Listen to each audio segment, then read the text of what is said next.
මගේ යාළුවෙක්ගේ බබෙක්ගේ බර්ත්ඩේ එකකට sandwich order එකක් ආවා. බලමුද අපි ඒක හැටිය කොහොමද කියලා.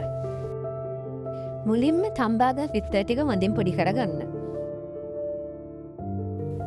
ඒකටම සිහින්ව ලියාගත් මිරිස් ටිකක්, සිහින්ව කපාගත් තක්කාලි ටිකක්, සිහින්ව කපාගත් ලූණු ටිකක් එකතු කරන්න.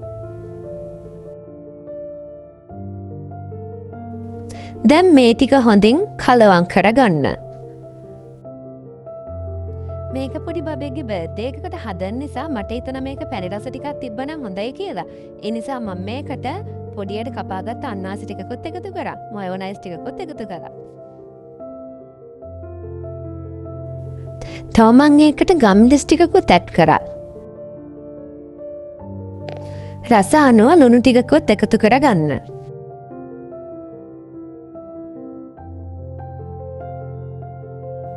අවසානට එක පාන් පෙත්තක බටර් ගාලා අනික් පාන් පෙත්තට පිරෙවුම දාගෙන ටෝස් කරගත්තා. එන්න මේ විදියට.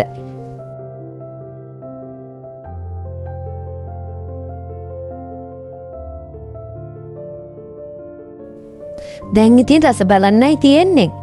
ඇත්තටම අර අන්නාසි දැම්මනේ මම ඒකත් එක්ක වෙනම රසක් ඒකේ තිබ්බා. පොඩි අය හරිම ආසාවෙන් කෑවා කියන මගේ යාළුවා කිව්වා. මගේ යාළුවාට මට මේ ඕඩර් එක ලබා දුන්නට thank you very much.